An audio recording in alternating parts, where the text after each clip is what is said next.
येथील न्याय व्यवस्था भ्रष्टतेने रंगीन झाली, सत्ताधाऱ्यांची रखेल झाली आणि देशाची आणि महाराष्ट्राची ही भ्रष्ट मीडिया देखील विटल्या गेली आणि राजकारण्यांची रखेल झाली. म्हणजे एकदा तुम्ही हा फोटो बघू शकता. हा फोटो तुमचा चांगलाच जाणं पहिचानं आणि त्याला तुम्ही ओळखत असाल. हा महाराष्ट्राचा ढाण्या वाघ जो कायमस्वरूपी लढत असतो तो फक्त या भ्रष्ट व्यवस्थेच्या विरोधात, जिथे अन्याय होतो त्यांच्या विरोधात आणि सर्वसामान्य गोरगरीब जनतेला न्याय आणि त्यांचे हक्क मिळवून देण्यासाठी. ना जात पाहतो, ना धर्म पाहतो, ना काहीच पाहतो, फक्त कर्म आणि फक्त माणुसकी आणि फक्त भारतीय नागरिक म्हणून या एका विचारधारेने तो माणूस निस्वार्थ लोकांसाठी काम करतो. ना तर हा माणूस सत्ताधारी आहे, ना तर हा माणसाला सत्तेची काही लालची आहे, ना तर हा माणूस राजकारणी आहे. आज ह्या माणसाची अवस्था बघू शकता. या फुटेजमध्ये हे फुटेज काही हॉस्पिटलमधले. आता सध्या रविराज साबळे पाटील हे हॉस्पिटलाइज आहे. मित्रांनो, त्यांची थोडक्यात स्टोरी सांगू शकतो कारण की त्यांच्यासोबत जे काही घडलंय त्याचा आढावा तुम्हाला देऊ शकतो. खरं तर हे काम माझं नाही आहे कारण की माझं हे चॅनल खूप छोटंसं आहे. माझ्या चॅनलवरती अद्याप 1 लाख देखील सबस्क्रायबर इथे पूर्ण नाही, परंतु आपल्या महाराष्ट्रामध्ये खूप बलाढ्य पॉप्युलर न्यूज चॅनल्स आहेत. ते सध्या मला तरी वाटतंय की अंधभक्तांची या दुसरी कोणाच्याच न्यूज दाखवण्यात बिझी असेल. आता आपण जास्त काही कोणाचं नाव घेणार नाही कारण की आपण एक कॉन्टेंट क्रिएटर आहे. तरी देखील रविराज साबळे पाटील यांच्याविषयीचं थोडक्यात तुम्हाला अपडेट देऊ शकतो. मित्रांनो, सकाळी ठीक 6 ते 6:30च्या सुमारास 7 वाजेच्या आतमध्ये त्यांनी त्यांच्या फॅमिलीसह, त्यांच्या कुटुंबासह पुऱ्या सर्वजणांना जे आहे की पोलिसांच्या माध्यमातून हिरासतमध्ये घेण्यात आलं. डोंट वॉरंट, कोणतंही वॉरंट नसताना जे आहे की त्यांना अटक करण्यात आली. खरं तर 22 जुलै 2026चं त्यांचं तुम्ही आंदोलन बघितलं असेल. हा माणूस जे आहे की स्वतःच कुठेही लढण्याची ताकद आणि दम ठेवतो. जर कधी तुम्ही दिल्लीमध्ये जंतर मंतर येथे चालू असलेलं आंदोलन बघितलं असेल कॉकरोच जनता पार्टी ऑफ इंडियाचं, 20 तारखेला कशा पद्धतीनं लाठीचार्ज झाला, याचाच जे आहे की याचाच विरोध करण्यासाठी आणि त्यांना समर्थन करण्यासाठी, या शासनाचा जाहीर निषेध करण्यासाठी हा माणूस, हा एकटा वाघ जे आहे की दिल्लीकडे पायी पदयात्रेच्या माध्यमातून रवाना होत होता, निघाला होता. त्यांनी अगोदर इंस्टा अकाउंटवरती त्याची अपडेट दिली होती की ज्यांना कोणाला यायचं असेल आपल्या महाराष्ट्रामधून, माझ्या धाराशिव जिल्ह्यातल्या भूम तालुक्यातील आसपासच्या ज्यांना जे काही लोक आहेत त्यांच्या माध्यमातून, तर ते माझ्यासोबत येऊन जोडू शकता. खरं तर त्या माणसाने प्रेम एवढं कमवलंय की आजपर्यंत मला नाही वाटत की त्या माणसासारखं कोणी असेल. अवघ्या काही 2 ते 3 वर्षाच्या कालावधीमध्ये माणसाची पहिली आयडी सस्पेंड झाली. सुमारे 24 लाखपेक्षा जास्तीचे फॉलोअर त्यांनी दुसऱ्या आयडीवरती अवघ्या काहीच दिवसात जवळपास मित्र 15 लाखाच्या आसपासचे फॉलोअर्स त्या माणसाने जोडण्यात आलेले आहे. आणि तो माणूस दिल्लीकडे रवाना होत होता. तेवढ्यातच जे आहे की धाराशिव जिल्ह्यातील महाराष्ट्राचे काही पोलीस कर्मचारी त्यांच्या भूम तालुक्यातील अंबी पोलीस स्टेशनच्या माध्यमातून आले. त्यांचं म्हणणं पडलं की सध्या महाराष्ट्रामध्ये देशभरामध्ये एक आदेश जारी आहे की 5 पेक्षा जास्तीचे लोक एका ठिकाणी जमा होऊ शकत नाही. सरळ जमावबंदीचे आदेश वरून आलेले आणि त्याचं आम्ही पालन करत आहे. आणि तुम्ही जे निघले आहे की तुमच्या मागे लोक जमा होऊ लागले. साहजिकच आहे, तो माणूस पॉप्युलर आहे, तो माणूस की सर्वसामान्य नाही. महाराष्ट्रातल्या लोकांचं, लाखो लोकांचं, कोट्यावधी लोकांचं प्रेम त्या माणसावरती आहे. आणि तेथूनच खास सुरुवात होते ती कहाणी रविराज पाटील साबळे आणि पोलिसांची. सर्व काही कॉन्ट्रोवर्सी तिथून जे आहे की पोलिसांनी अगोदर त्यांना जे आहे की सांगितलं की तुम्ही आमच्यासोबत चला, परंतु साबळे त्यांच्या शब्दावरती ठाम होते. त्यांनी कोणतंही त्यांचे ऐकलं नाही. मागून बळजबरीने जबरदस्तीने रविराज साबळे यांना पोलिसांच्या माध्यमातून उचलण्यात आलं. ज्या पद्धतीने राहुल गांधींना उचलण्यात आलं होतं त्याच पद्धतीने रविराज साबळे यांना उचलण्यात आलं आणि उचलल्याच्या नंतर गाडीत बसवलं. परंतु साबळे गाडीत बसायला देखील तयार नव्हते. मग त्यांच्या मान दाबून त्यांना जे आहे की जबरदस्तीने आतमध्ये बसवण्यात आलं. मग त्यांना हिरासतमध्ये घेण्यात आलं.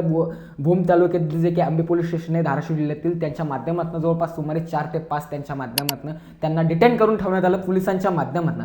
आणि मग तिथून त्यांना रिहा करण्यात आलं सुमारे 5 ते 5:30 वाजेच्या सुमारास जे आहे की संध्याकाळच्या दिनांक 23 जुलै 2026 रोजी. आणि त्यांनी दुसरं काहीच गुन्हा केला नाही, काय केलं त्यांनी सरळ त्यांची सुटका झाली. ते घरी आले आणि घरी आल्याच्या नंतर त्यांच्यासोबत जे काही घडलंय त्यांनी ते त्यांच्या माध्यमातून, त्यांच्या सोशल मीडिया हँडलच्या माध्यमातून सांगितलंय. आणि याच्यावरच सकाळी ठीक 6 ते 6:15 ते 6:30च्या सुमारास पोलीस जवळपास 18 ते 20 जणांची टोळी घेऊन तिथले जे काही पोलीस निरीक्षक आहे आंबी पोलीस स्टेशन ते त्यांच्या घरी आले. आणि घरी आल्याच्या नंतर रविराज पाटील साबळे यांना अगोदर त्यांनी रिक्वेस्ट केली पोलिसांनी की तुम्ही चला, आम्हाला तुमची प्रिव्हेंटिव्ह करायची, काही जांच पडताळ करायची, त्याच्यासाठी आम्हाला चला. परंतु साबळे यांना म्हणणं पडलंय की माझ्या विरोधात तुमच्याकडे काही अरेस्ट वॉरंट असेल तर दाखवा, काही नोटीस असेल तर दाखवा, तरच मिळेल, नसतं मी येणार नाही. परंतु पोलीस लोकांची जी काही पॉवर आहे, सत्तेचा गैरवापर आणि पॉवरचा गैरवापर, मिसयूज जे काही त्यांनी केलंय ते खूपच निंदनीय आहे. पोलिसांचं म्हणणं पडलं की आम्हाला कोणत्याही अरेस्ट वॉरंटची गरज नाही, कारण BNSS भारतीय नागरिक संहिता सुरक्षा हा जो कायदा आहे ऍक्ट 170 याच्या अंतर्गत तुम्हाला आम्ही अरेस्ट करू लागलोय, अर्थात तुम्हाला आम्ही घेऊन चाललोय पोलीस स्टेशनला. याच्यासाठी आम्हाला कोणत्याही अरेस्ट वॉरंटची गरज नाही, कारण की तो कायदा असा आहे की नो अरेस्ट वॉरंट असताना देखील काही एमर्जन्सी सिच्युएशनमध्ये तुम्ही क्रिमिनलला तिथे अटक करू शकता. परंतु साबळे तर नॉट क्रिमिनल आहे, तरी देखील त्यांना तिथून घेऊन जाण्याचा प्रयत्न केला. मागून पोलिसांनी खूप जास्त जबरदस्ती करण्याचा प्रयत्न केला. त्यांचे जे काही कॅमेरामॅन्स आहे, जवळपास सुमारे 20-25 हजार लोक इंस्टाग्रामवरती त्यांना लाईव्ह बघत होते, ते सर्व काही पोलिसांच्या माध्यमातून बरखास्त करून टाकण्यात आलंय आणि थेट रविराज साबळे यांना उचलून नेण्यासाठी प्रयत्न करत राहिले. मग साबळे यांचं म्हणणं पडलंय की मला थोडक्यात वॉशरूम करायचे, सर्व काही करायचं आहे, आणि पोलिसांचा तिथनं सुरू झाला खास राडा आणि गदारोळ. साबळे यांना एवढ्या सर्व काही त्यांच्या कुटुंबातून उचलण्यात आलं. खरं तर त्यांच्या आईला पोलिसांच्या माध्यमातून म्हणणं पडलं होतं की साबळे माझ्या म्हणजे मुलाला तुम्ही अशा पद्धतीने हात करून लावू शकत नाही. आता त्यांच्या आईंना काय माहिती पोलिसांचा कायदा सुव्यवस्था काय असते, तर काही पोलिसांच्या माध्यमातून म्हणण्यात पडलं की आमच्या कार्याच्या मध्ये तुम्ही अडथळा करू नका, असं पोलिसांच्या माध्यमातून म्हणणं पडलं. आणि साबळे आणि त्यांच्या पूर्ण फॅमिली कुटुंबासह त्यांना सकाळी ठीक 7 ते 7:30 वाजेच्या सुमारास पोलिसांनी हिरासतमध्ये घेण्यात आलं, अरेस्ट करण्यात आलं आणि आता जवळपास 3 का 3:30 वाजेपर्यंत ते अटक होते असं पोलीस स्टेशनच्या काही माहिती त्यांच्या मित्र परिवारातून देण्यात आलेली मी माहिती घेतलेली सखोल सर्व काही. आणि आत्ताच काही इंस्टाग्रामवरील त्यांचे जे व्हिडिओ पब्लिक झाले त्यांच्या मित्रांचे किंवा त्यांच्या आसपासतील त्यांचे जवळ काही भाऊ आहे त्यांच्या माध्यमातून इंस्टाग्राम हँडलवरून पब्लिश करण्यात आले, तर त्यांची तब्येत खूपच खालावली. हालाकी त्यांनी अगोदर सांगितलं होतं की माझ्या कमरेला कोणता तरी बेल्ट लावलेला, काहीतरी आजार त्यांना कमरेचा आहे कशा तरी प्रॉब्लेममुळे, आणि ते सर्व काही बघितलं असता त्यांनी सांगितलं की सकाळी मी जेवण वगैरे देखील केलेलं नव्हतं, नाश्ता देखील झाले नव्हता, कारण सुमारे साहजिकच आहे की सकाळी 7 वाजता कोण नाश्तापाणी करणार हो, तेवढ्या टायमात त्यांनी उचलून नेलं. तर साबळे यांची कंडिशन खूपच क्रिटिकल सध्याच्या स्थितीला आहे, खूपच क्रिटिकल सिच्युएशनमध्ये रविराज पटेल साबळे हा महाराष्ट्राचा धान्या वाघ जो कायमस्वरूपी या व्यवस्थेला जे आहे की आता मी ते शब्द वापरणार नाही कारण की ते व्हायोलेशनमध्ये येतात, नसता ते देखील यूज मी व्हिडिओमध्ये केलं असते. कायमस्वरूपी ह्या जनतेला पाठिंबा देण्यासाठी आणि व्यवस्थेला जे आहे की भांडण्यासाठी तत्पर तो आज तोच माणूस त्या एका हॉस्पिटलमधील बेडवरती पडलेला आहे.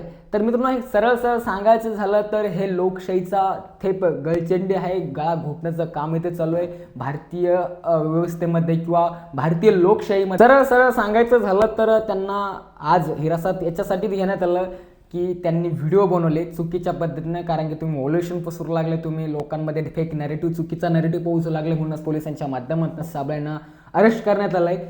तर असं कोणत्या कायद्यामध्ये लिहिलेलं आहे भारतीय संविधानाच्या की आपण व्हिडिओ बनवू शकत नाही किंवा या भ्रष्ट व्यवस्थेच्या विरोधात किंवा जे काही चुकीचं होतं त्याच्या विरोधात आपला आवाज उठवणे, कोणत्या कायद्याच्या कलमांतर्गत लिहिलेले DR भीमरावजी आंबेडकर साहेब यांनी हे त्यांनीच सांगायला पाहिजे. हे खरंच खूप निंदनीय आहे, खूप चुकीचं आहे. मित्रांनो तुम्हाला काय वाटतं आपल्याला कमेंट बॉक्समध्ये नक्कीच तुम्ही नोंदवू शकता आणि पुढील अपडेट्स बघण्यासाठी चॅनल मात्र नक्कीच सबस्क्राईब करू शकता. खूप खूप धन्यवाद.